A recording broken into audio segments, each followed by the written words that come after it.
Thank you all for waking up with us this morning. I have to say, you all seem bright-eyed. You must be talking about the economy. I'm Eli Taylor, Vice President, Relationship Manager at KeyBank, and it's my pleasure and privilege to be here with you all today. Please stand as Emily Cook sings our national anthem for us this morning.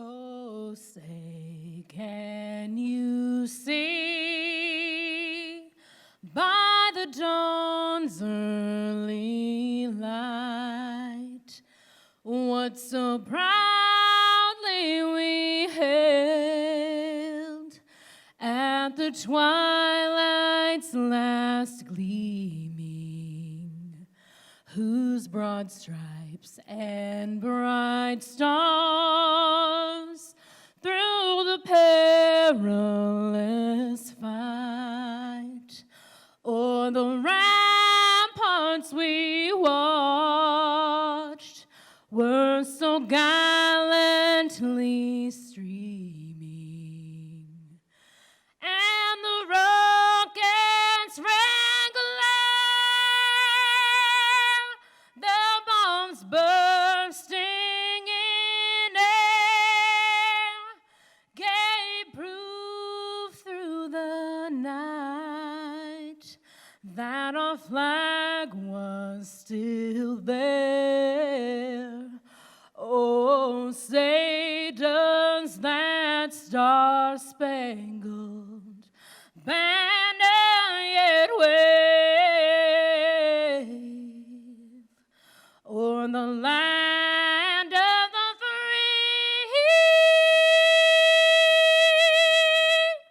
and the home of the brave?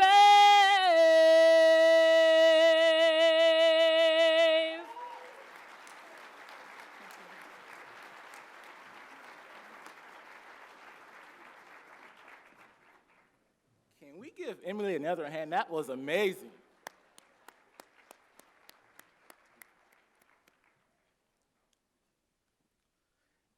Please enjoy your breakfast. I hope you are excited this morning. That didn't go over as well as I thought it would go. Again, I'm Eli Taylor, Vice President, Relationship Manager at KeyBank, and it is my great pleasure to be your MC at today's Horizon Economic Forecast. At KeyBank, I have the privilege of working in the South Puget Sound community. I am proud to say that I work alongside some of the most amazing people every day. Their dedication to serving clients and communities is inspiring. They did not pay me to say that. I really mean it. We have a strong team culture at KeyBank, and it's clear that all of us are in the room feel the same way. As a business community, we are making a difference daily, and for that, we should be proud. We are one South Sound, and the Tacoma Chamber of Commerce makes it easier for us all to do that. As you all know, when business is good, life is good. So I'm anxious to hear from our experts about what we can expect fiscally in this next year. But first, I'd like to welcome our CEO, Tom Pearson, President and CEO of the Tacoma-Pierce County Chamber of Commerce today.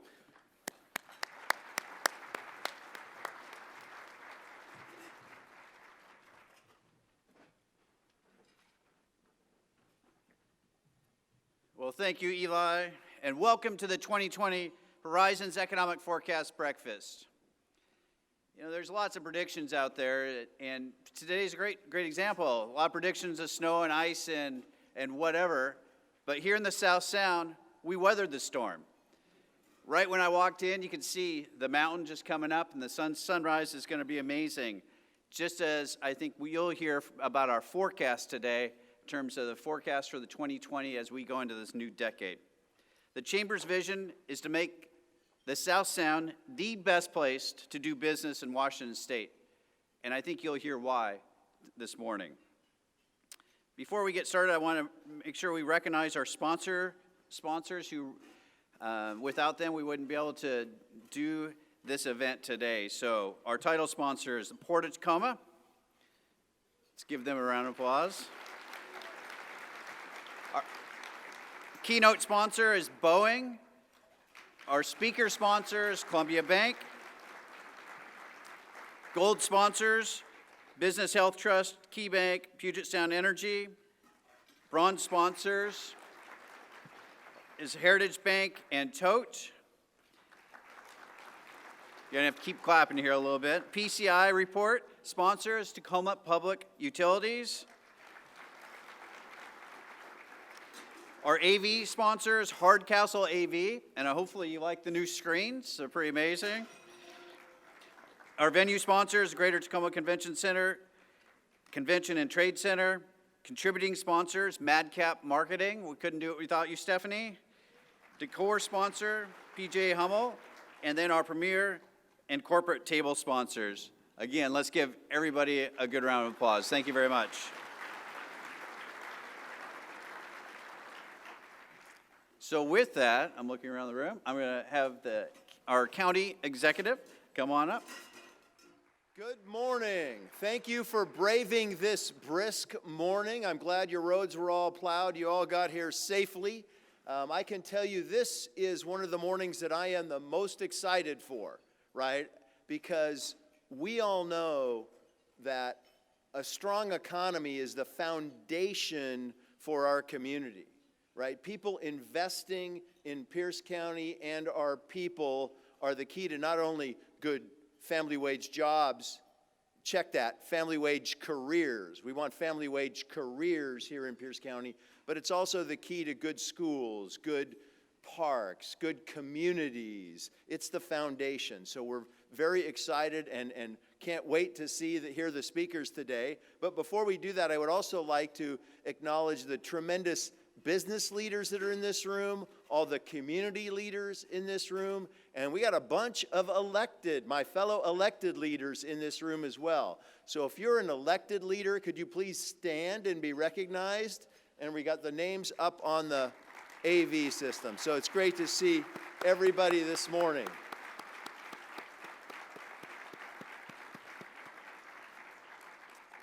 Thank you very much and have a great day. Back to you, Tom.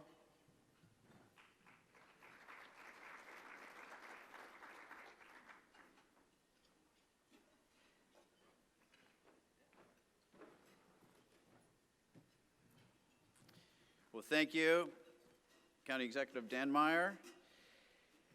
So now it is my pleasure to welcome to the stage our title sponsor, the Port of Tacoma. And the Port is a major player of our economy, and it's been an important part of our community and history for over 101 years. They are just a little younger than the Chamber, who is 135 years. I worked out a little bit this morning. So with firsthand knowledge of the impact of the Port on our economy, please welcome the Port of Tacoma Commissioners, John McCarthy, and Executive Director Eric Anderson.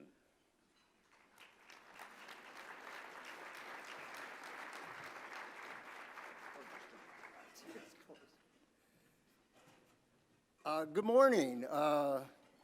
As was mentioned earlier, I'm one of those that's very happy that the forecast for today was wrong.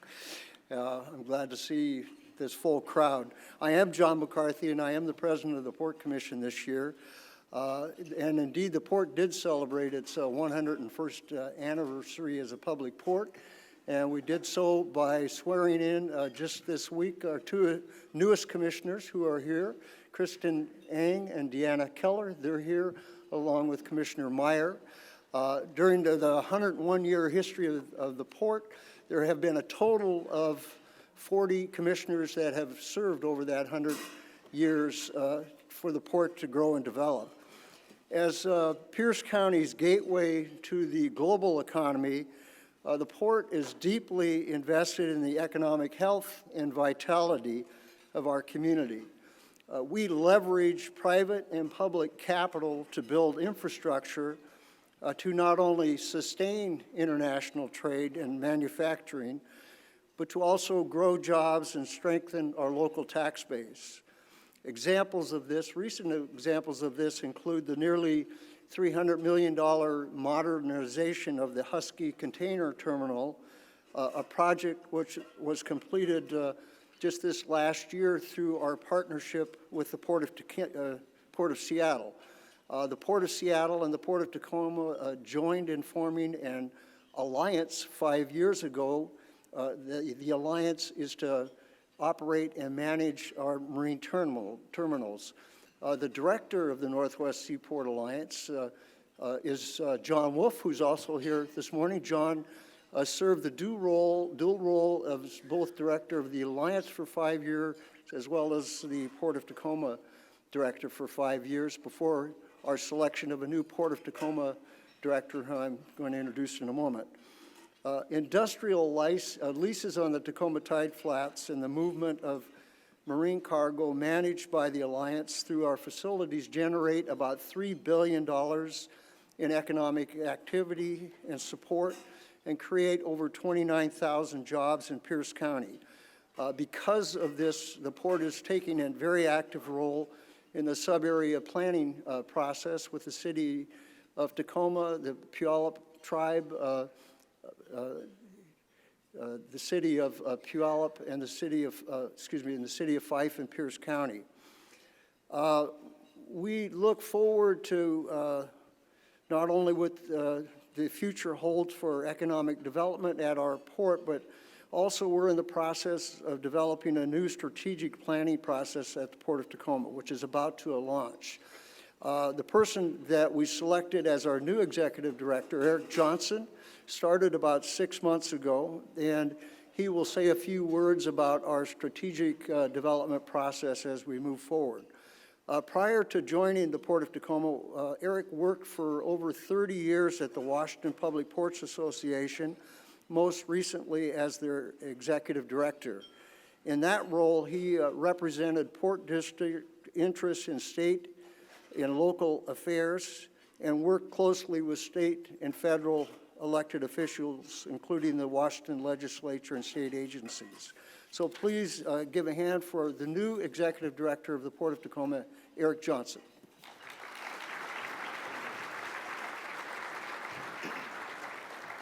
Good morning. It's good to be here. It's good to be back. I'm new to the Port of Tacoma, but I am not new to ports, and I am not new to Tacoma. I was born and raised here, born at Tacoma General Hospital. I graduated of Fife High School, went to Pacific Lutheran University before starting my career down in Olympia. So it's good to be back in Pierce County. One of the reasons I came back to Pierce County to take this position was because there is so much dynamism and excitement here, and we have a very, very good cadre of local elected officials in Pierce County. This is a group of people who get it, who get things done, who work in partnership with each other, and that is a good thing. So I've got a trivia question for you. I'm not going to be able to use this line very many more times because some of you have already heard it, but here's my trivia question for you. What is the tallest spot in the Port of Tacoma? What is the tallest spot in the Port of Tacoma? The answer is the summit of Mount Rainier. Mount Rainier is in Pierce County, and the Port of Tacoma is a county-wide government. In fact, it is the only county-wide government in Pierce County other than the county itself. And that gives the Port of Tacoma an opportunity to think broadly about economic development and strategic planning countywide. So we're going to be embarking this year on a strategic plan. We need to update ours. It needs to be refreshed. It's about 8 years old. And you're going to start seeing, we've hired a team of people, you're going to start seeing us invite you to participate in a strategic plan for the Port of Tacoma. It's still going to be Tide Flats focused in many ways. We're going to be supporting the Seaport Alliance, which is here and strong as ever. But we are going to be looking at other sorts of activities, other kinds of economic development activities, how we partner with institutions of higher learning, our higher ed partners, and so forth. So you're going to be starting to see some interesting things from the Port of Tacoma. I'm excited to lead it. Welcome here, and I'm glad to be here. Thank you very much.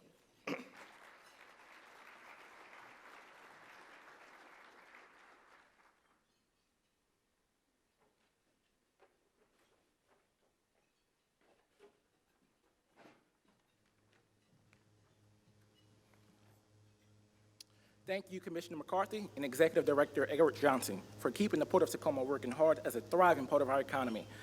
And congratulations to our 2 new commissioners. Is Christian here today? Did I hear she was here? Can you stand, please? Because I think this is a big deal. Christian is the first person of color elected as commissioner. That's a big deal for me. Congratulations. Speaking of our economy, it is a Horizons tradition to have an update from our local congressman who would normally present to us in person. However, they have been called back to Washington, D.C. this morning and will be providing an update on the big screen. That being said, it is my pleasure to show Representative for Washington's 10th Congressional District, Congressman Denny Heck's congressional update. Since taking office, Representative Heck's top priorities have been creating jobs, growing our economy, and keeping the American dream alive for the middle class and those working to get into it. Let's hear from Representative Heck.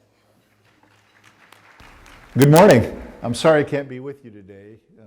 I'm stuck back here in Washington. At least I can join you electronically. I wanted to give you an update on some of the issues I've been working on, like the Export-Import Bank and trade and housing, and share how I think they will shape this year's economic outlook. Many of you know that since I entered Congress, I've had a loudspeaker attached to my hip to get the word out about the importance of the Export-Import Bank.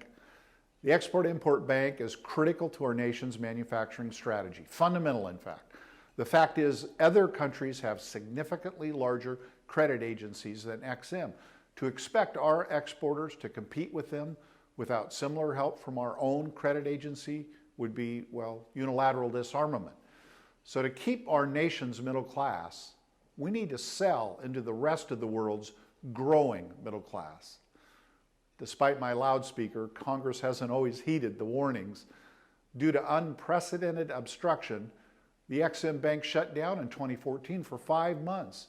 And for the last 5 years, the bank has been unable to approve large transactions like commercial aircraft sales. That obstruction has hurt Washington State and our outlook and our job situation. Well, I'm happy to share that after months of negotiations, Congress has reauthorized the Export-Import Bank for 7 years, and that's the longest reauthorization in the bank's history. Before we left for the December district work period, Congress also approved the U.S.-Mexico-Canada Agreement, or USMCA as it is called. I tend to think of it as NAFTA 3.0. You know better than anyone, Washington is one of the most trade-dependent states in the country. Since NAFTA was enacted, Washington has exported almost $135 billion in goods to Canada and Mexico. I'll be frank and say that when the original USMCA trade deal was announced last year, I was skeptical. However, after reviewing the new agreement, I am confident that USMCA represents a significant improvement over NAFTA. And so I was proud to support it on the House floor. After all, when you invest in tools that encourage trade and expand our economy, prosperity follows. Unfortunately, while our region has thrived and the South Sound's population has boomed, housing construction simply hasn't kept pace. As you've seen firsthand, that shortage has driven housing prices up and affordability down. It's the same across the nation. So last Congress, I co-founded the New Democrat Coalition's Housing Task Force.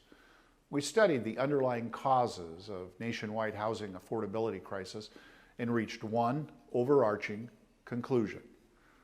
America is missing millions of homes. Unfortunately, while identifying the problem may be simple, the solutions are anything but. There's no single bullet, no silver bullet that can bridge our region-wide and indeed nationwide housing shortage. We're tackling this from a number of angles. We've introduced the bipartisan Yes in My Backyard, or YIMBY, to encourage local governments to adjust zoning rules or impact fees or other rules that are suppressing home construction. We've also introduced the Build More Housing Near Transit Act. And as the name suggests, this bill would help put housing development at the center of the Federal Transit Administration's decisions about allocating money for new transit. These issues are intertwined. As our region creates hundreds of thousands of new good-paying jobs, we also need to be building hundreds of thousands of homes. And we need to be building them in places where people want to live. Over the last 3 years, I've spoken with other members here in Washington, D.C., and countless stakeholders throughout the business community. It's clear that alleviating our housing crisis is a truly bipartisan issue.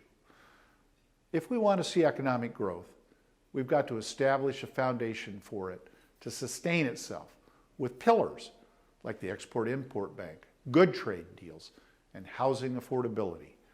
And I look forward to continuing our work together on all these issues to make that happen. So thanks again for having me.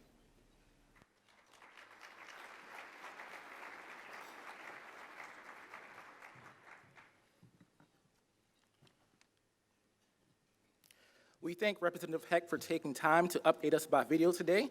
It is my pleasure to welcome another key member of our local community and economy, and our speaker sponsor today, Boeing. Join me in welcoming to the stage Vice President of Government Operations for Boeing Commercial Airplanes, Bill McSherry.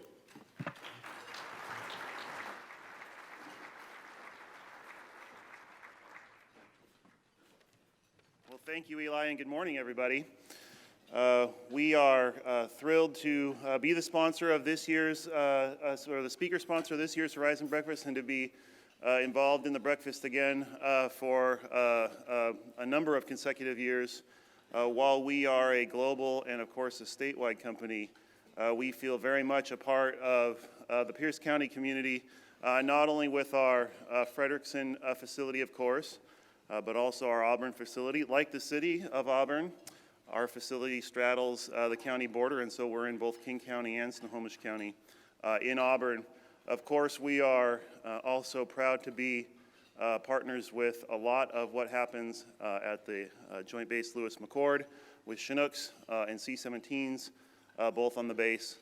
And we're also proud of our sponsor and employee relationship here, our supplier in Pierce and employee relationship here in Pierce County. You might not know it. We have about 120 suppliers here in the county. We spend about $350 million each year with those suppliers. And about 9,300 Boeing employees live here in Pierce County. Not all of them, of course, work in Frederickson. They work throughout the region, but about 9,300 Boeing employees live here in the county. And last year, we are pleased to say that we made, between our employees and the company, about $3 million in charitable contributions here in Pierce County. So we, like I say, we are proud of our place here in the community. We're proud to partner with the Chamber in growing and improving the Pierce County community. Events like this are really important for companies like ours because we operate in a global environment. The communities we operate in, we like them to be as sophisticated and as informed as possible. It's a great fit for us to be part of this because it's a great way for all of us as leaders in this county to become more informed about the economic trends we see out in the world and, of course, how they impact our lives here in Pierce County. So critical for all of our important partners. And let me just mention a couple things. Commissioner McCarthy and Eric were up from the port and the Seaport Alliance. You would be surprised to know just how many pieces and parts for our airplanes in Renton and Everett, and of course in Frederickson, come through the Port of Tacoma and the Seaport Alliance facilities. So thank you all. Executive Dan Meyer and Mayor Woodards, thank you both for the partnership your teams have shown us over the years. As you likely know, we have temporarily suspended production of the 737 MAX in our Renton facility. I want you to know that we are using this opportunity to continuously improve across our programs by driving operational excellence and stability in our business, and we appreciate the flexibility our workforce has shown as they work to help out across Boeing. I hope you've seen the news that we, while suspending production in the Renton facility, have not furloughed or laid off anybody. We are choosing to invest in the facility there, and then we are choosing to allow folks to head up to Everett and also to Moses Lake, where we are storing airplanes to work on the other programs that are coming along in Everett and that need help as we continue to produce airplanes out of that facility. And of course, there's a lot of work to be done in Moses Lake as we maintain and keep those aircrafts in new condition so that they are ready for delivery once the FAA recertifies the MAX for our fleet. Let me also say we are also deeply appreciative of the outpouring of community support we have seen both here in Tacoma, Pierce County, but frankly around the state and around the country. On a personal note, I just want to talk about how proud I am. We've got a bunch of folks here from our team this morning. I can tell you that it is It is nice to be, it is wonderful to be part of a company that even in these toughest times, we're putting our people first. We have chosen to keep everybody employed while we work through these challenges, and it is a wonderful, I think, statement of where the company's priorities are, that we continue to take care of our people. Now on to our program. So it is my job to introduce our keynote speaker. I am pleased to introduce Neil Bradley, Executive Vice President and Chief Policy Officer at the United States Chamber of Commerce. Neil has spent 2 decades working in many leadership positions with members of Congress, committee chairs, and other leaders to achieve solutions in Washington, D.C. At the Chamber, he is responsible for aligning the organization's overall policy priorities and advocacy efforts.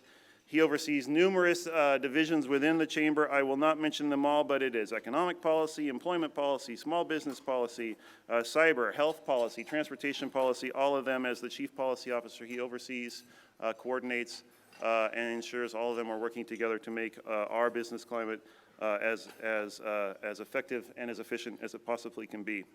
Neil resides in the other Washington, so we would like to thank him for traveling here and braving the snow. I think you even got in okay and on time last night with his wife and his family. He is we learned last night at a small dinner, native of a small town called Sapulpa, Oklahoma. So please join me in welcoming Neil.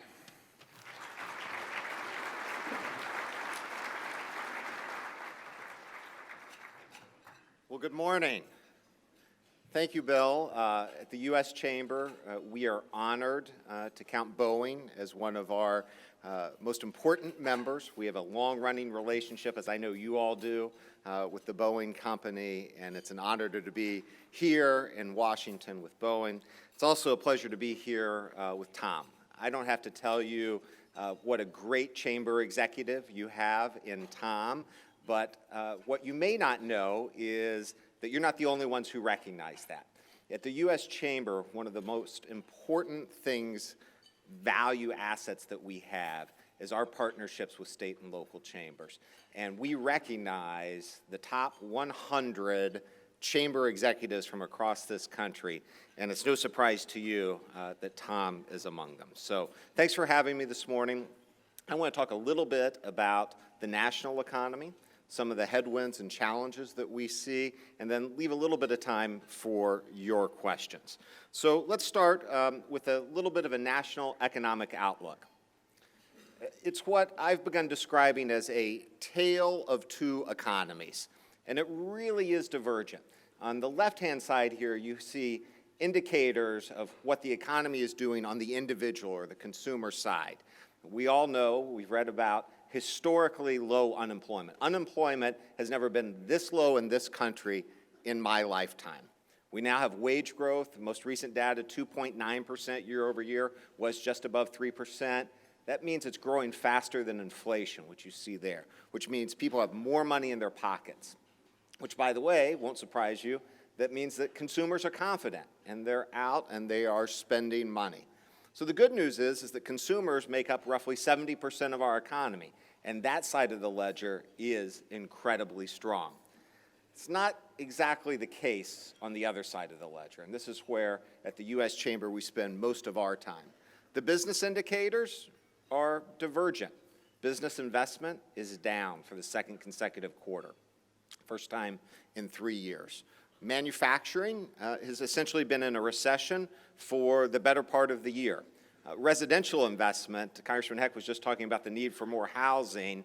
It started to improve in the last quarter, but that was after a year of negative growth. And agriculture exports, which I know are so important to the port and to this area, are, of course, weak and declining. So we think part of our mission at the U.S. Chamber is to understand why this is happening and what we can do to improve this 30% of the economy, which will create that rising tide that, of course, lifts all boats. To understand what's going on here, we have to understand a little bit of what drives business decisions. And you all know this very well for your individual businesses and how you plan and what you think about when you're willing to make an investment. And the truth is that collectively is what drives the national economy. And the enemy of investment is uncertainty. And that's true not just in your individual business or in a particular community, but for the country as a whole. One of the things when we're up lobbying members of Congress talking about these issues, I find that they occasionally poo-poo the idea of uncertainty. When they hear, as Congressman Heck talked about the export bank being shuttered or being unable to process loans, they go, well, yeah, but what's the real ramification of this? The data bears it out, that we can measure economic anxiety and uncertainty with certain tools. And then we can measure what happens when businesses invest. And it won't surprise you that when uncertainty rises, investment falls. When uncertainty falls and certainty sets in, investment rises. So if uncertainty is the enemy, we have to figure out what the causes of uncertainty are and how we go about addressing them. And so this morning, I'd like to talk about 3 areas of uncertainty that we at the U.S. Chamber are particularly focused on. And I'm going to start with one that you all are more familiar with than most of the country, but that's trade war uncertainty. One of the things that we've done at the U.S. Chamber is we've tried to quantify the impact of the trade war, of the tariffs and the retaliatory tariffs, not just on the economy as a whole, but on individual states. I know that Tacoma and I know Washington State is a trade-reliant area, and you're top of that list in trade reliance, but you're also not the only ones. What this map shows you, everyone in dark red is a state where more than a quarter of exports, things they sell around the country, have been negatively impacted by tariffs. So if you think about this, most of the country is in a dynamic where their manufacturing sector, their agricultural sector, were all put in danger by the rising uncertainty of tariffs. You may recall at the end of last summer, right as we were heading into the Labor Day, there was lots of talk about a potential recession and what we could do to avoid it. We saw the same indicators at the U.S. Chamber about the possibility of a recession. And what we chalked it up to was growing uncertainty about trade. Now there's not much talk about a recession, and I think you can credit that to a few things that policymakers have gotten right. You heard Congressman Heck talk about USMCA. Mexico and Canada are 2 largest trading partners. That agreement is going to be approved possibly today by the U.S. Senate and sent to the President for his signature, removing uncertainty with our 2 largest trading partners. This morning, the President's signing the Phase 1 deal with China, which eliminates the threat of additional tariffs and puts us on a path to resolving some of the tariffs that are causing this type of pain. And even getting a 7-year extension of the Export-Import Bank, something we, along with, I know, the Tacoma Chamber, fought very hard to achieve, provides a certain level of certainty. You do those things, and we're beginning to see a path of why people aren't talking about a recession so much. But of course, we have to be on guard.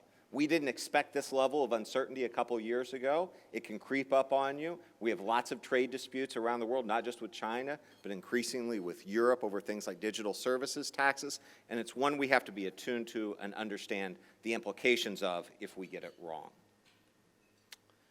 The next one is political uncertainty, and I apologize, this got a little screwed up when we posted it here. There's an interesting fact when you look back at federal elections. Since 1960, we have had 30 federal elections, either elections for the President and Congress or the midterms elections for Congress. If you look at the history of that, the first 20 of those, 1960 to 1998, were a huge time of stability. On only 7 of those 20 elections was there a change in the makeup of our federal government, meaning that there was a change in control of the White House, the House, or the Senate. And you have this sense that even amongst divided government, which was the predominant form of government, Republicans and Democrats sharing power during that period of time, that they understood that they had to work together and solve problems. It's a very different story for the last 10 federal elections. The last 10 federal elections, from 2000 to 2018, have produced a change in control in the House, the Senate, or the White House on 8 different occasions.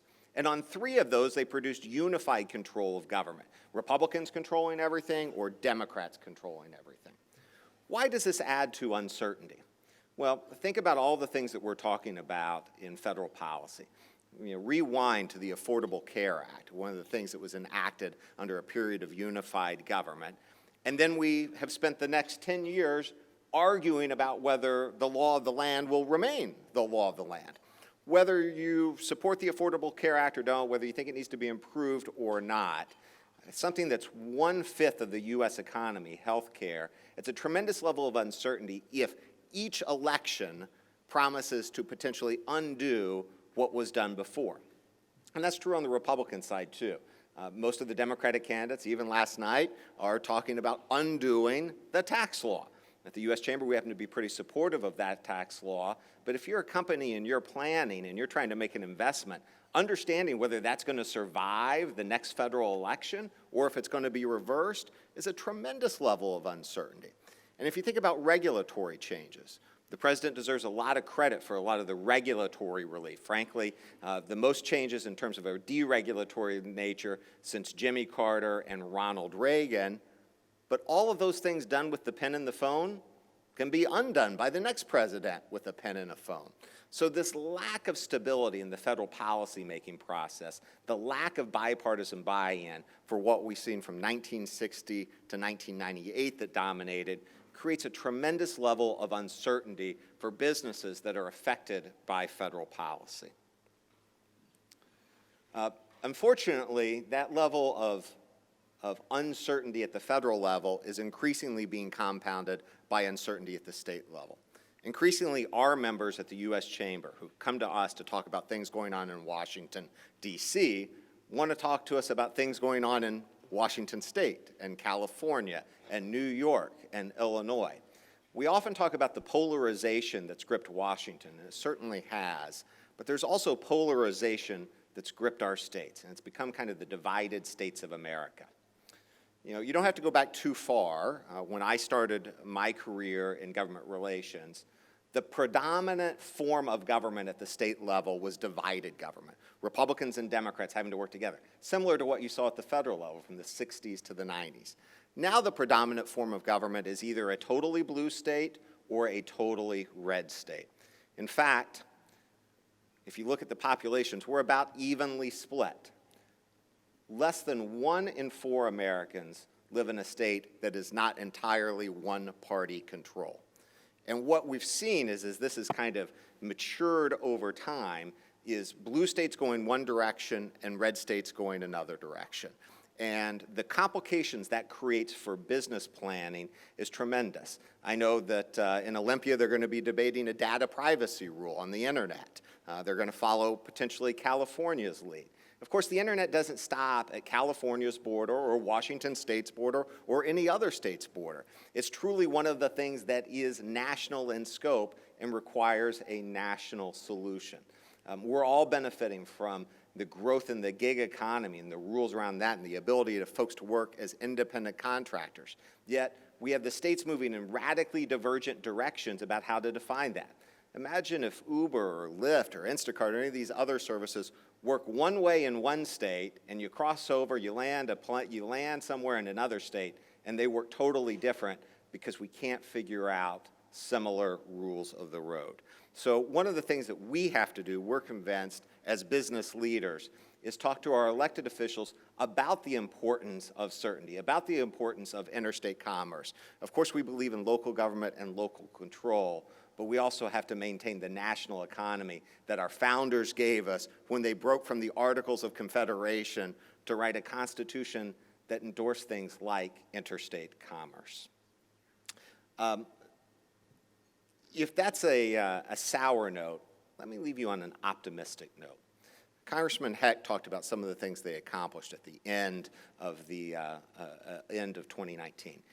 You would be hard-pressed to read them in any national paper, probably hard-pressed to read about them in your local paper. I didn't see any coverage of it on national news. But even in this divided, polarized government, Republicans and Democrats came together, and they did things like extend the Export-Import Bank. For areas that are focused on tourism, they did things like extend the Tourism Promotion Authority. They did things like extend flood insurance, terrorism risk insurance, repealed health insurance taxes, the medical device tax, things that raise costs. I'm actually much more optimistic than I may have sounded this morning because I've seen the progress that can go on in Washington, and I'm convinced that we can bring folks together to tackle some of these challenges. Our job is to define for them the challenges in the right way, propose to them the right type of solutions, and I am convinced that if we do that well, both in Washington, D.C., in Washington State, and across the country, this current 10-plus year economic expansion doesn't have to die, doesn't have to end in a recession, but actually can keep going and grow even stronger. You know, good economists will tell you that no economic expansion ever died of natural causes. It always dies because bad policy decisions, or usually a series of bad policy decisions, are made that bring it to an end. That's great news because that means this is within our control. And that's what at the U.S. Chamber, and I know at the Tacoma Chamber, and I know all of you who are invested in this process and engaging elected leaders believe in. And that's our challenge and our opportunity. And I wouldn't want to be in anyone's shoes but ours as we figure out how to keep this economy growing. So thank you, and I'd love to take a couple minutes of questions if folks have any.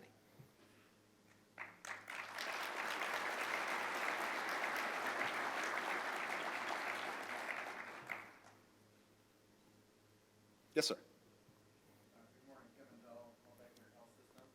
I don't hear a lot of talk about the federal debt, and I'm curious to learn what the U.S. Chamber's thoughts are about the debt. It's a problem. What's that old line about going bank? How, you know, a guy was asked one. Ernest Hemingway was asked one time, how did you go bankrupt? Slowly, and then all of a sudden. That's a little bit of how I feel about the national debt. You know, we know it's a problem. We know it can push us into fiscal crisis. We don't know exactly what the level is that will do that. One of the most important things that we do know is that our ability to sustain either the current level of debt we have today or the level of debt we have tomorrow is entirely dependent on how fast of a growing economy that we have.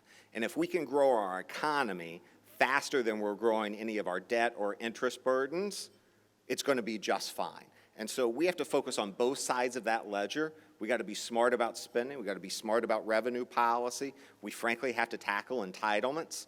You know, we're going to have hard discussions about the retirement age, about Medicare eligibility age, particularly as the nation lives longer. And on the other side of that, we have to talk about how we keep an economy growing that can both support people who will be working longer and also support a nation with that level of debt burden. So you're right, we don't talk about it nearly as often as we should. I also am convinced that we don't think about it as both sides of the ledger nearly as often as we should and make sure that we're doing both things to both reduce the debt, control the debt, but also grow the economy. All right. Well, thank you all for having me this morning. It's been a real pleasure.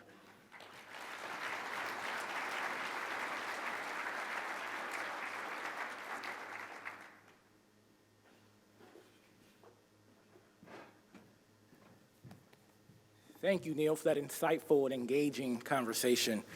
I'm a banker, and at times I go home and my wife asks me how my day was, and I begin to talk to her about the economy and the market. I turn over midway through the conversation, and she sleeps. So you kept everybody awake and engaged, so that's a good thing.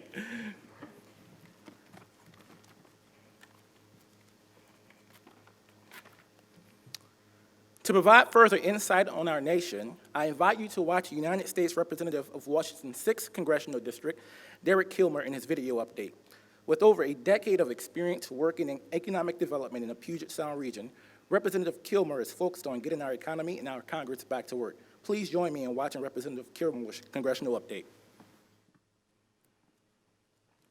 Good morning, everybody. Derek Kilmer here. I'd like to start by thanking Tom Pearson and the Chamber for inviting me to speak to you for the next 35 minutes. I'm sorry, 3 to 5 minutes. Okay then, I wish I could be there to say thank you in person. Thank you for growing jobs in our region. Thank you for the work you all do to transform our region and provide more economic opportunities to more people. As a guy who spent a decade working professionally in economic development there in Pierce County, that's my #1 priority too. So here's some good news. Congress has actually made some progress on that front recently. I sit on the Appropriations Committee, which gives me a great opportunity to fight hard for federal investments in our region. And last month, Congress passed an agreement to avert a government shutdown and to fund critical priorities for our region that will create jobs. The bipartisan agreement included a number of priorities that I've been advocating for, including vital investments in Puget Sound recovery and restoring our salmon, a much-deserved pay raise for our military and for civilian federal workers, support for Indian country and for veterans, investments at and near our military bases to grow jobs and address traffic congestion, and funding for broadband and rural economic development. These investments are winners for our economy. Also on the jobs front, last month the House passed and I supported the U.S.-Mexico-Canada Agreement, a new trade agreement that replaces NAFTA and incorporates a number of provisions that finally bring our trade policy into the 21st century.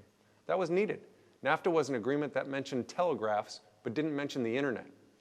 We are the most trade-dependent state in the nation. We do better when we can export wood products, apples, cherries, airplanes, technology, seafood, delicious almond roca, and other made-in-Washington products. And the USMCA and the changes that were made to protect workers and the environment will support the creation of more good jobs in our region. In addition, I chair the New Democrat Coalition, a group of 103 pro-business, pro-innovation members of Congress who are working to get stuff done. Right now, we are working on legislation to restore American infrastructure, to reduce healthcare prices, to combat climate change in a way that saves our planet and grows jobs, and to empower folks to navigate economic change rather than to be victims of it. So stay tuned. Now, finally, the other big thing I work on is quite simply trying to fix our broken politics. Because our capacity to make progress on any of the things I just talked about is hamstrung by dysfunction in D.C. I was honored earlier this year to be named chairman of a new committee in the House called the Select Committee on the Modernization of Congress. It's been nicknamed the Fix Congress Committee. Now, despite being part of an institution that is less popular than Nickelback, somehow our committee has already passed 45 recommendations unanimously to increase transparency, to modernize the institution, to improve operations, to increase civility, to save taxpayer dollars, and to get the Congress working better for the American people. Now, why do I tell you this? Well, one, I want you to know I'm committed to getting Congress back on track and working for you. Two, the House acted late last year to extend the work of this committee for another year. And three, I'm really hoping that you'll pray for me. Listen, we need the federal government to be a better partner in supporting jobs in Tacoma and throughout Pierce County.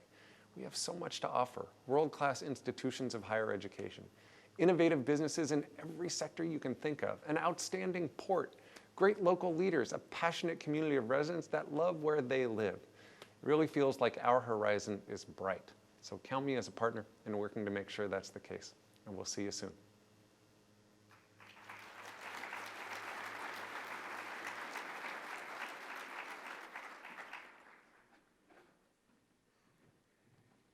It's the best time to walk up when Senator Kilmer or Congressman Kilmer talks and you get the applause for him. So thank you to Congressman Kilmer for his update and his video.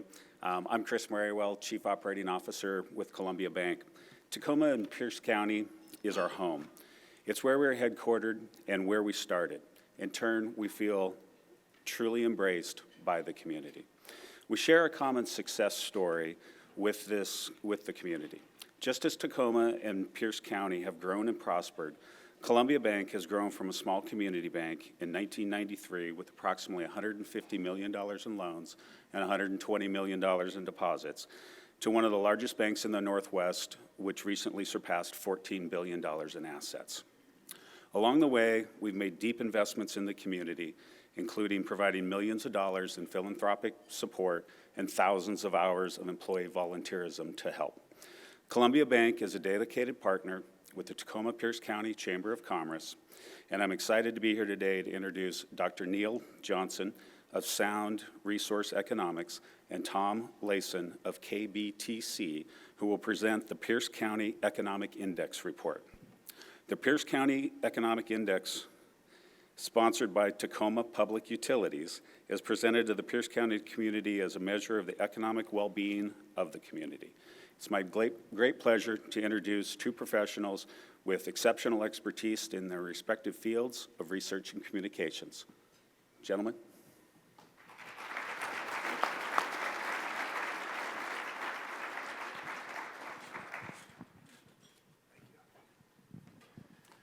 Welcome, everybody, and thanks so much to the Tacoma-Pierce Chamber of Commerce for allowing me to participate in this again. Once again, I'm Tom Layson, the producer-host of Northwest Now on KBTC Public Television, Friday nights at 7:30. And just as a side note to a little promo there, Congressman Kilmer will be our show next week, so I hope you tune in for that. Neil, good to see you again this year. We're going to have you at the podium here. We're doing things a little bit differently this time around.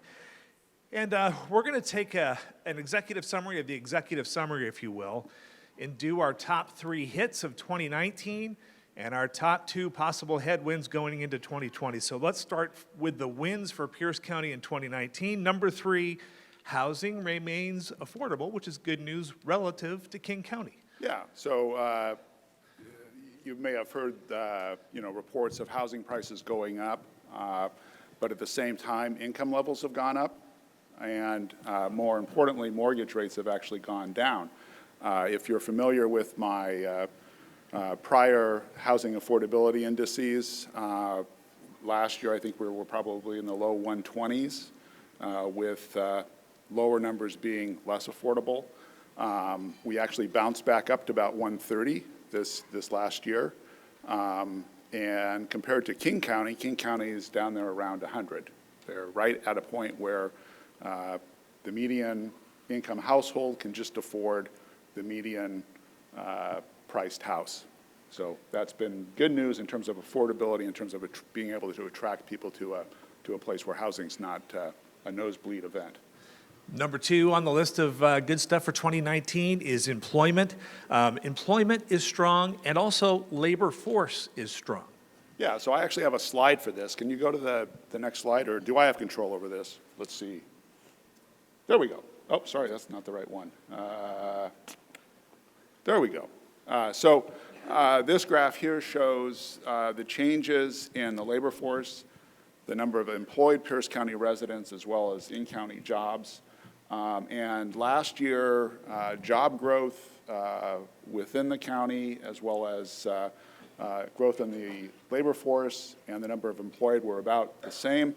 2019 was sort of quite a bit different than 2018. We had a very strong growth in the labor force and a very strong growth in the number of employed. So that is good news, I think, going forward. And explain in-county jobs, because you and I had a discussion about this a little bit. You can't lump everything together. Right. Put that in perspective. Yeah, so the in-county jobs are jobs that are located within Pierce County, whereas employment, a lot of that employment is taking place actually up in King County and surrounding counties, primarily King County. So Pierce County workers, those residents in Pierce County anyway, are finding a lot of employment up in King County. We're going to come back to this on the headwinds portion. Right. And the number 1 hit for 2019, which has been referred to a couple times and is always good news for folks, income growth. Yeah, so that's the slide over here. So the Pierce County Economic Index is actually measuring income growth. And I have here a graph. It shows the long-term trend going back to 1970. We've got a trend line where we sort of average about 2.54% growth. And we finally have come back up to the trend line after that nasty recession that we suffered. So I think that's good for a couple of reasons. One, it shows that the economy has had fairly stable growth now for quite a few years. I think ever since I started doing this, so I don't know what that means. But we're also not in a position where we've really drastically overshot that trend line. If we overshoot that trend line, it seems to have a tendency to want to come back to that. So I think we're okay with regards to that for a couple of years. So you're implying you're the good luck charm?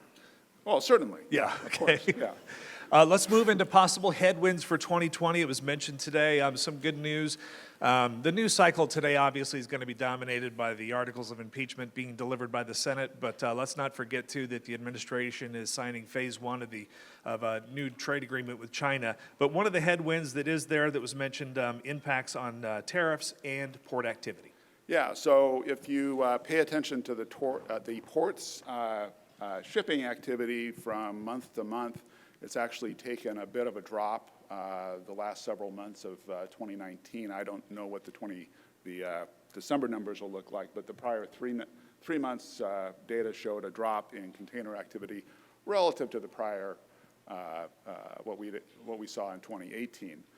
Some of that has to do with that 2018 was actually relatively strong.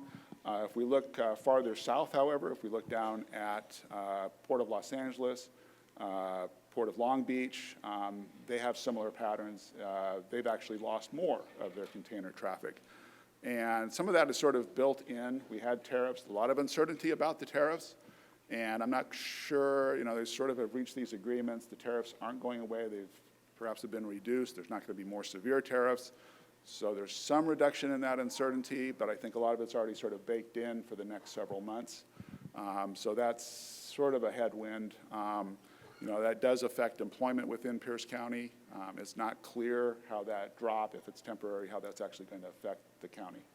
Yeah, and great, there's that uncertainty word creeping into the discussion again. And the number one possible headwind for 2020 we have here is skilled labor shortage affecting job growth, and particularly, we've all heard this anecdotally in the construction and housing sectors. Yeah, so I'm going to go back to this graph here. So we gained maybe 6,000 jobs in county in 2019, and that's with a much, much larger increase in the labor force and the number of employed. And it looks like it's not I don't think it's a matter that the jobs couldn't be out there. I think it's an issue perhaps that the labor force isn't out there to do that. Pierce County is not being able to sort of compete effectively with some of the jobs up in King County. So that's sort of an issue. I will mention at the same time, our own unemployment rate in Pierce County is right in the low fives, 5.2, 5.4. You go up to King County and Snohomish County, and they're half of that. They're down in like the 2.3 range. And I think a lot of that indicates that, we could be down there if we had a more skilled labor force. So I think that's a headwind. And that's been a continuing problem for many years, that our unemployment rate has always been higher. And I think the key factor is we've got some individuals in the labor force that are unemployable, for lack of a better word. Right, that's been a discussion for a while. I will add, however, we have much better weather, as evidenced again today here in Pierce County. All right, we're going to make a little transition here, pull the podium back. Neil, I'll ask you to stay, and we'll bring up our panel for a discussion. We've got coming up with Workforce Central, Deborah Howell, Joe McAnally with Shoecart, and Scott Jones, Senior VP at Newland Communities. Come on up, and I think we'll put you four together here and reconfigure just a little bit. Yeah.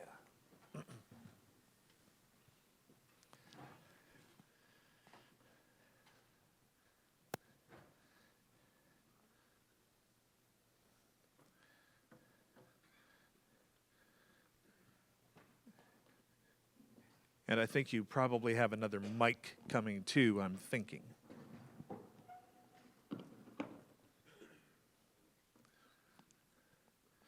There we go.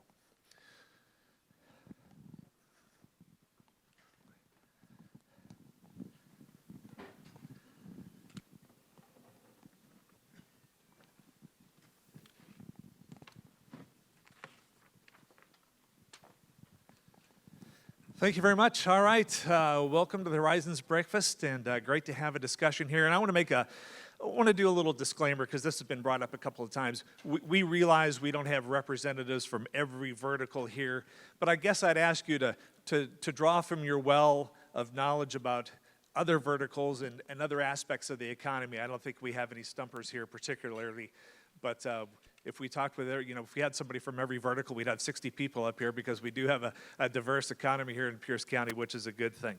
I want to start with the big highlight that we just did, which was the number one good thing coming out of 2019, and that is personal incomes. It's always an interesting discussion with business people. You get margin compression with wage inflation, but by the same token, folks have money to spend. So I guess it sounds a little bit kind of like a no-brainer question, but I think if you dig a little deeper, how do we view an increase in personal income? It must be a good thing, right? Joe, I'll start with you. Yeah, absolutely. Is this on? Absolutely. I think as far as house purchasing, as was discussed earlier, home buying down here, we've got employees that live up in the Seattle area that are looking for homes possibly down here, moving down to this area because of the affordability aspect, and more money in their pocket affords that opportunity for sure. And then also with the retail sector, people spending money, and then a lot of retailers. You see the Tacoma Mall development going on right now, and that's going to drive up more purchasing. And that's some of the activity you're hoping to get involved with, right? Because you have an office in Tacoma now. Talk a little bit about that move to Tacoma, which I think is another phenomenon we want to talk about, is King County moving here for opportunity. Yeah, absolutely. With the growth down here in Pierce County, Tacoma specifically, was something that our company, Shoecourt, looked at, well over a year ago, 2 years ago, tapping into the opportunity down here. There's a lot of great other general contractors in the area, but we wanted to see if we could come down here, get a small piece of that pie, make an impact, create some great relationships, move that out into the county, Bremerton, Thurston, other outlying counties as well. So it's been great for us right now. We had our grand opening middle of October, and we've got great response, made some great networking and outreach. Good. Scott, you're obviously deeply into residential housing, so increasing incomes, low interest rates, it really seems like you're maybe in the sweet spot right now. I think that's a good way to put it. I think if there's three drivers of residential home sales, it's growth in income, it's a growth of jobs, and low interest rates. And we're in that environment where we have all three of those right now, kind of keeping them in check, not letting them go too high, not letting them drop too much. I think is a nice balance that we're in right now, and you could kind of say we're in kind of a little bit of a Goldilocks zone right now. When we talk about the labor force, which will come up a little bit more specifically, that's where you run into a little bit of a roadblock, I would think, probably. That's true. One of the challenges, and Neil mentioned a couple of the building permits have slid a little bit to the end of last year. A little bit of that as comparisons to previous years were pretty good. But really, we talked to our home builders, specifically in Tahoe, but around Pierce County, they basically pace their development on what they think they can get from a labor force. They would do 6 a month if they could find people to do it, but they can't, so they'll do 4 a month. And it's those kind of stories you hear pretty consistently. Is it true builders are out stealing from each other? That's a little rumor just between us that I hear. I've heard that, yes. I've also heard I talked to a gentleman, this is probably a year and a half ago or so, that a union representative that actually said that they had hired someone to go steal people or hire people away from other jobs. That was their gig. That was their job, was to go find people, and they were offering bonuses. But that's part of what's driving the wage growth, and then what drives the demand. So it's not all bad, and maybe some of the tactics aren't ideal, but it's not all bad result. Good. And Deborah, I wanted to save you for the end on the discussion about wage growth, because I'm thinking that you may actually see people be attracted to rejoin the labor force with wage growth. How does that play into your role trying to get more people involved? Well, I think that, yeah, we do. We see people entering the labor force in response to wage progression, and we appreciate that. But for us, we have to be responsive to businesses who are constantly telling us that they don't have enough skilled workers. And what does that pathway look like? Because not everybody's going to start at the top of the income level or at the top of the wage level. So for us, it's about being innovative and strategic around how we find others in the labor force who may have some skills, who may need some skilling up. They're underemployed right now, but they have some skill development right now. And our job is to really be creative and innovative around that, working with all of our partners, all the great people out here, our stakeholders, and our businesses about what their need is, so we could be responsive in a timely manner. What else do you need? Bates Technical College happens to be the licensee of KBTC Public Television, so I hear about this a little bit in meetings and whatnot. Jay Inslee brought this up yesterday in the State of the State Address, talking about some of the partnerships going on. What is the secret sauce to do growing that labor force? Well, first of all, I think you really have to hear your customer's voice, and we have 2 major customers. That's the job seeker and then our businesses out there. You have to be very clear about what that voice is telling you. You have to ask very insightful questions about what that need is in that labor force, and you have to have the right kind of partners in a space who are okay with being uncomfortable, because sometimes what we hear, we're not, we may not always be doing this right. And those voices are the most important voices in the room, because it allows us to make just-in-time change. I mean, outside of all the data that we use to help us make our decisions, we use a lot of data framework, a lot of analytics to help us be thoughtful and think about what that workforce should look like. But every business has individual needs, and every business has some unique thing that they need from those candidates. And that is the challenge. We have to figure out how to get those candidates into those doors, ready to go with those unique expectations for the businesses. And I think growing your own has to be part of the strategy in Pierce County, right? Absolutely. Absolutely. Yeah. Neil, wanted to save the data piece for you when we're talking about, labor force participation. What are some of the sectors that saw growth? Where are the green shoots, if there are any left here in the ninth inning of an expansion? Let's hope not. Let's hope it keeps going. But where is the growth happening now in this stage of the cycle? Well, the major growth, I think this was also the case in 2018, was in the construction sector. So that gained about 1,700 jobs. That's an average for the year. And I'm just going to add a point that's not in the report. There was actually a large drop in the construction sector in probably the second quarter. So I saw there was a loss of 2,000 jobs there. And I don't know if that's a data anomaly or what, but that affects the 1,700 average stuff. So that's one sector. And I don't necessarily expect that to continue going forward because construction permits are down. And then the hospitality and sort of leisure industry, tourism industry, that saw an increase of 1,700 jobs. And then professional and business services, that was also up about 1,400 jobs. Yeah.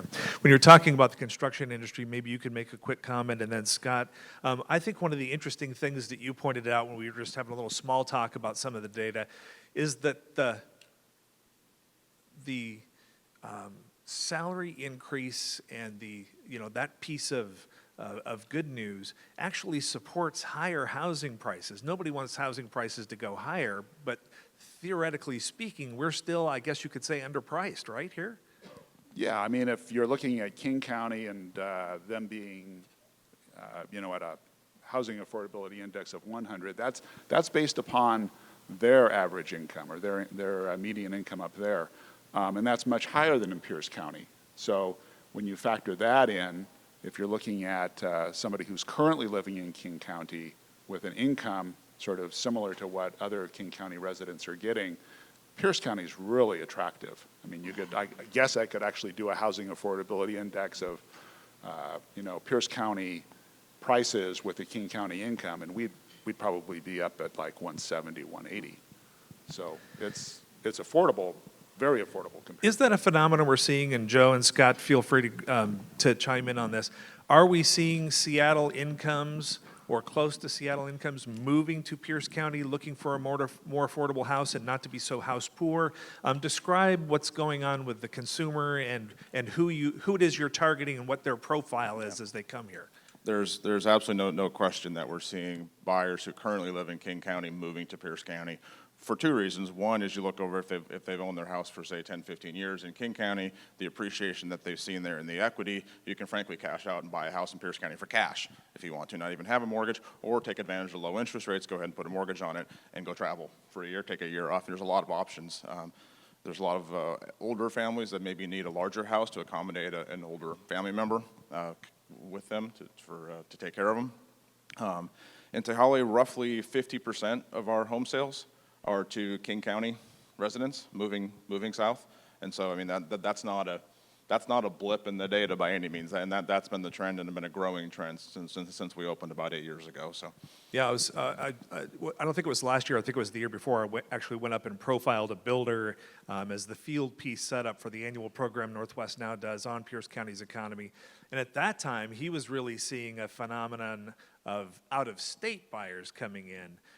Is that also driving things still to the extent that it was, or is that slowed down? Give us a feel for that. It's a little bit, but it has slowed down in two regards. One is I think a lot of the out-of-state that are coming here are from higher income places, San Francisco, and so the King County actually is affordable, as shocking as that may seem to some of us. Look what I can get for $1.2 million in King County, in Seattle. And Such a deal. Compared to San Francisco, it is a deal, I guess. And I'm a little bit anecdotal there because that's my sister and my brother-in-law, but there is that part of it. One of the things that did significantly reduce over the last couple of years as a buyer, from a buyer standpoint, is the Chinese buyer and the international buyer did drop significantly. I think that has more of an impact in the more urban areas, but that impact always has a domino effect through the entire region. Yeah, the Chinese party has done a few things to rein in some of that foreign spending that we would see here.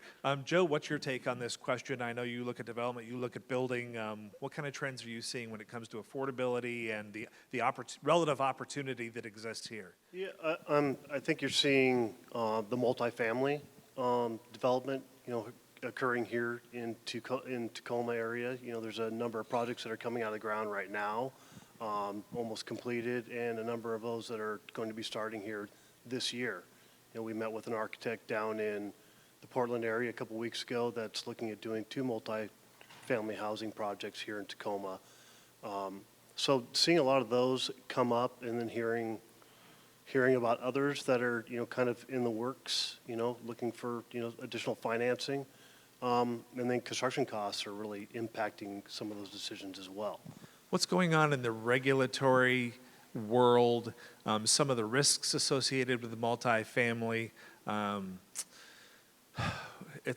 know it's a big question, but what's your sense of what's going on in that marketplace? I've read recently that a number of out-of-state companies are actually coming in to buy multifamily housing developments here in the Pierce County area. So it must be attractive. What are your thoughts about how permitting is going, how neighbors are reacting, how open we are to multifamily, how zoning applies to that? I know it's a small question, but I just wanted you to riff a little bit on multifamily. Yeah, not really fully in my bailiwick, from all aspects of the multiple questions that you just asked. But yeah, you're seeing that trend throughout King County in the daily journals. You're hearing about a lot of outside companies, businesses purchasing apartment complexes, all over the region. And obviously there's opportunities there a lot before the end of the year with capital gains and things along that line. So, that's really about the bailiwick of what, where I'm at. Yeah, Deborah, I want to include you on this housing discussion too before we close it up, because I know a lot of folks in here are involved in that industry and that vertical. From the workers' perspective and from a workforce perspective, I mean, people must come to you with the goal of being a homeowner. What role does that play in terms of, do you think, of expanding the labor force? If people feel that's doable or obtainable because wages rise, interest rates are favorable, does that make them say, hey, I'm going to participate? Yeah, and the reason why I'm hesitating a little bit is that, yes, we get that question all the time. We get, a lot of people wanting some planning moments, even though we're part of the workforce development, because where am I going to live? Where's the vitality where I'm going to live? And, Pierce County, obviously, is one of the best places to be. I'm going to just tout that. But recognizing, as we're talking about this conversation about people moving in, we have about 48% plus folks that travel the I-5 to go to Seattle, you know. And we're really wanting people to live, work Pierce. We want them to spend their money here, not in Seattle, even though they work in Seattle. So how do we sort of traverse that so we grow our workforce here and make that more attainable, make housing more attainable? Because although we're saying that, hey, we're less expensive than King County, we still have a lot of residents here, that can't afford our rates, our housing, and we need some planning around how to make that happen, even as our wage increases. Because we serve, if we're talking about job seekers, we serve, entry level, and they're just starting that plan, trying to think about housing. And right now, it's just about rental cost is so expensive right now. So trying to get them engaged in growing that workforce. And we have, quite a few sectors that we focus on. Healthcare is another industry that's growing. We have, obviously construction, which ebb and flows, but we have logistics and transportation. And what we're trying to do is make sure that we have jobs here for folks. That's part of our goal, is to be innovative, creative about that, working with all of our stakeholders and partners to make sure people can live, work, and be in this lovely, wonderful county. And I'm glad you touched on that. We don't necessarily have any, affordable housing advocates or experts here on this panel about that, but that the importance of affordability, at least I guess I want to acknowledge that, the need for affordable housing for people coming up through as they progress through their careers.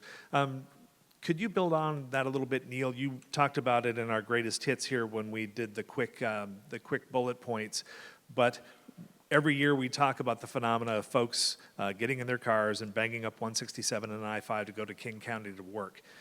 Is that still going to be the trend for the foreseeable future? Do you think the change we've seen in that over the past year or two is significant, or read the tea leaves for us there a little bit? Well, the tea leaves seem to be prone to being revised in the data. I think we're still going to see 50% of the labor force going up to King County. I think 2018 was a bit of an anomaly in the data where most of the jobs and employment increases were Pierce County, and then 2019 was probably also a bit of an anomaly in terms of the large increase in employment and the labor force relative to the number of jobs in Pierce County. So I would expect it to sort of come back to a more typical year going forward. Well, I've got you here when I move into. Oh, go ahead. Yeah, Scott, feel free. Yeah, let's have a conversation. You bet. Add a thought to that. I don't know when it'll show up in the data or exactly how it will, but we're definitely seeing anecdotal stories of people moving their business from King County to Pierce County for a couple of reasons. One is because the office space, the industrial space, whatever space that company needs, is cheaper in Pierce County. And two is that a lot of their people work in Pierce County, and they're moving the business to be closer to the customer or closer to their employees to improve their quality of life. Teeter Fitness in Bonnie Lake is a great example. Bonnie Lake is not exactly an industrial mecca, but he built an 85,000 square foot building, and the reason he built it there is because all of his employees now have less than a 15 to 20 minute commute every day, and that's why. It may be small, it may not show up in the data, but you are seeing some of that happen from here to there. And that's a great point. Bruce brought this up in the EDB's newsletter about taking Bruce Kendall, a less transactional view when it comes to economic development, selling, fewer things like tax breaks and some of those things, and in exchange for quality of life, shorter commutes. I think better weather when you look at the convergence zone. Expand on that a little bit, the quality of life piece and how important that is when you're doing something like marketing a house up in Bonnie Lake. Yeah, so I'll tell kind of a funny anecdote. My son, who's 13, he teases me that my job is to sell pieces of dead grass because we build lots, which are nice flat pieces of dirt, and sell them to home builders. So my job actually is to sell dead pieces of grass. Okay, that's the transactional part that you're talking about, like Bruce. In reality, Newland and Tehawai and all across the country, we sell quality of life. And why do people choose to buy homes in our communities? The reasons may surprise you. Number one is schools. Number two is trails. It's schools and trails. Those are things that we can work on as a community and improve the desirability of our community. I think those are really important. Joe, a little bit from you, if you would, on that issue too. Yeah, I was born and raised, in Lakewood. I currently live in University Place, and so not having to drive to Seattle, I literally got over two hours of my day back, 5 days a week. So where I could drive 15 minutes to my office is a total life changer for myself and my coworker that I share the office with at the moment. And where I've got other coworkers that are potentially moving down here as well, knowing that we have an office down here. We do have a number of employees down in the area. To your point of I've seen a lot of subcontractors that are currently looking at opening satellite office down in the Pierce County area, for that same reason of so many of their employees live down in this area. I drive 16 to 705 to my office, and I look over at northbound I-5, and I see a plethora of subcontractors that I work with that are all heading up north, with the 150,000 plus people that make that commute to King County. So that quality of life is absolutely amazing.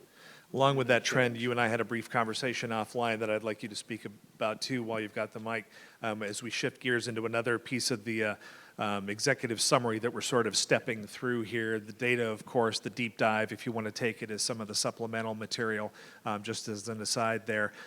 Retail, we talk about quality of life and people coming down here and all the things that go along with it. Of course, retail has to be a piece of that. What are the opportunities in developing and in constructing retail? And I'm going to talk to Neil, too, about the data that he's seen, which is a good piece of news, I think, for 19. Talk about your aspect of that. Yeah, like I mentioned earlier, I think with the kind of the revigoration of the Tacoma Mall and what's happening there right now, I think Simon Properties has seen that it's time to turn over a new leaf and resurrect that mall, just similar to what Westfield did with South Center Mall. You know, kind of that outdoor lifestyle, shopping experience, new movie theater. You know, and you have all the things going on down in Point Ruston, and you know, you drive around Ruston, all of a sudden you see this huge development, or drop down the hill from Point Defiance and the parks. So the retail is growing. I think, you know, as much as people see a lot of shuttering of the Sears and JCPenney's, those larger stores, I think the smaller retailers are coming back, and new retailers coming to the area to see that, you know, with the growth opportunities here in Pierce County, so many people moving here, I think that's the opportunity that a lot of these retailers are seeing.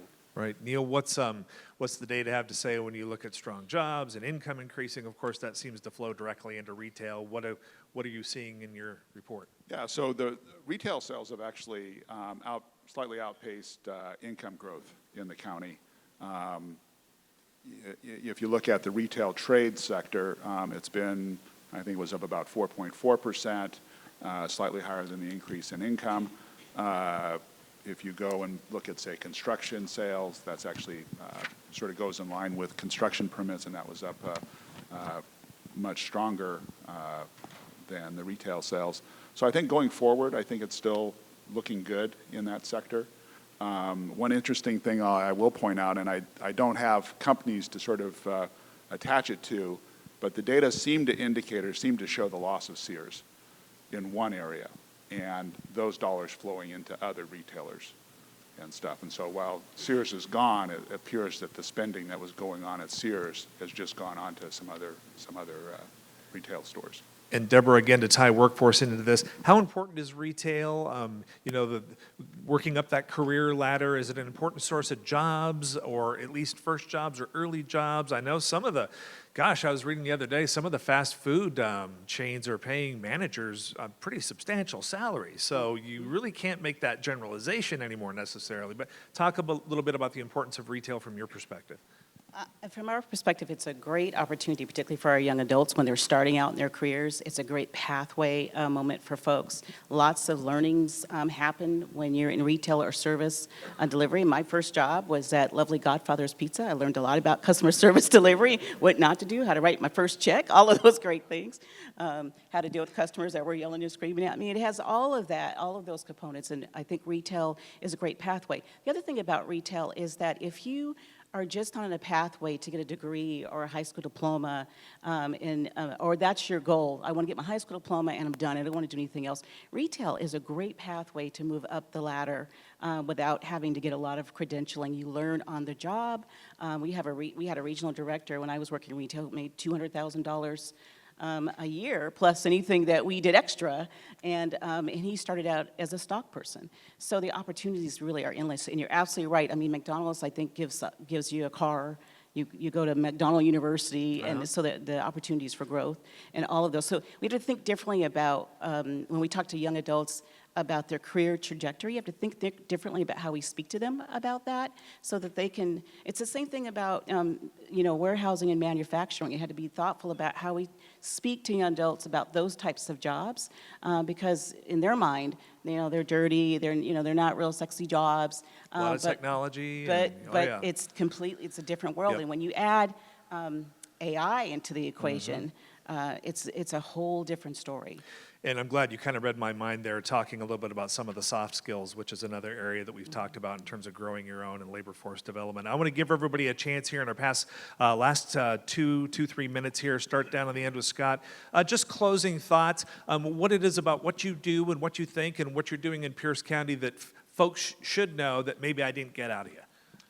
I think it's a good opportunity I'm up here because of housing expertise in Tehali, but Tehali also has a 475-acre employment center. So if you're looking for land for your new employment center, come see us. We are short of land in the region, but there is plenty of opportunities out there. I think it will start to build over the next several years. As I mentioned Teeter, I think they're a good example of companies moving to be closer to their employees for that quality of life. Great, and that'll be $200 for the commercial to the Chamber of Commerce. All right, I'm just kidding. All right, Joe. I'll echo that as well, as bringing the office, the company to where the employees are is a big thing. Creating the relationships with folks in the community, with local business, local leaders, as I'm doing here with Shoe Cart down here as a selfless, shameless plug, and just looking for that next opportunity. Just to get a small snippet of that piece of pie, create opportunities for others in the region, and to grow and succeed. Great, Deborah. We have quite a few initiatives really geared towards both job seeker and businesses, and really what that's about, it's not only growing the workforce, but it's also training the workforce that we currently have here.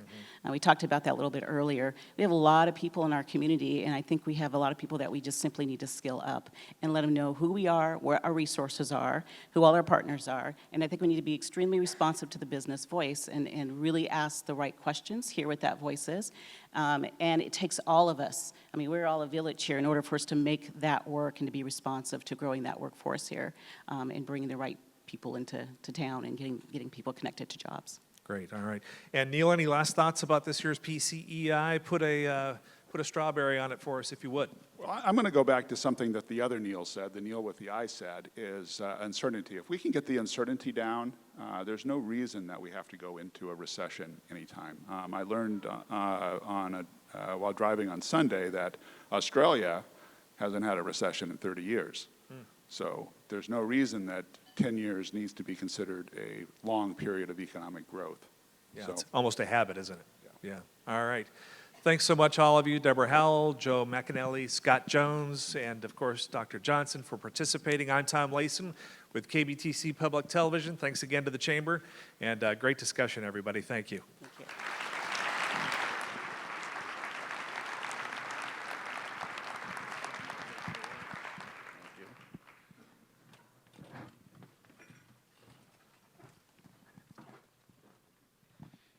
Well, excellent. Thank you again to our panelists and Tom for facilitating that.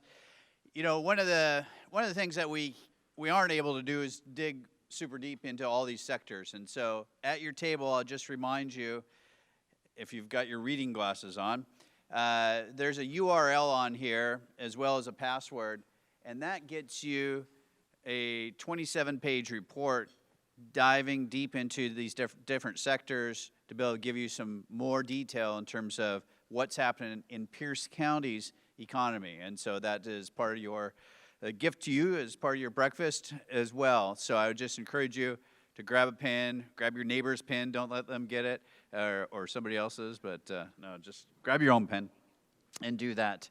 I want to thank Eli Taylor from KeyBank for being our MC today. Did a great job. Thank you very much. Let's give him a round of applause.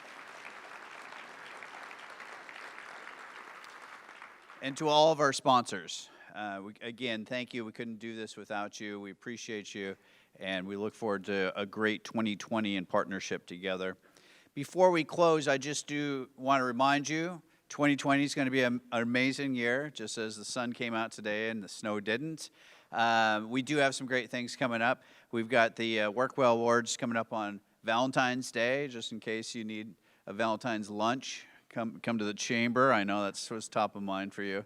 Global Awards is coming up. We talked a lot about trade, and Global Awards World Trade Center does some great work, and so make sure you come to that. I want to highlight our Washington to Washington trip, Wattawa we call it. You know, we go to DC in April 19th, and this year is going to be really a key mark year. Norm Dix was really instrumental in terms of making sure that this community went to Washington, D.C., very focused on specific issues. And this year is going to be our 35th year anniversary of that. We're going to bring Norm back. We're going to recognize him. We're going to have a dinner with him. So I'd make sure, if you're thinking about going to Washington, D.C., we're going to meet with our delegation, meet with our Alaska delegation. We claim Alaska as part of our delegation. And just because all the work that we do through the Port of Tacoma with them. So I'd encourage you to look at that and mark that on your calendar if you can. And then our Aspire, we're going to Nashville in 2020 and in October. And so this is an opportunity to learn from some other cities. We did this in Pittsburgh last year, and we're going to go to Nashville this year. So, and just in case you have your calendar out, don't forget Horizons 2021. We'll talk about 2021 soon, and that is January 27th right here in 2021. So just make sure you fill your calendar, make it a chamber. It's always a chamber day, as you can see when you go outside. And I would just thank you for the work you do. You know, we talked a lot about this, you know, building good family wage jobs. We have a housing gap, and there's work to be done on that. There's a lot of things that we need to do together. But what I love about Pierce County, and I know the county executive and the mayor, I mean, I love both of these leaders. So you think about, you know, the dynamics of them working together on a lot of these issues. But it is truly us coming together as a community to solve these problems. Not the polarization, but us as a community building the South Sound, making the South Sound the best place to do business in Washington State. And it's because of each of you individually. So I just want to say thank you. We're blessed to have you as part of this, blessed for this all to be part of growing the leadership here in Pierce County. So hopefully you have a great 2020. Look forward to seeing you along the way, and thank you very much for coming.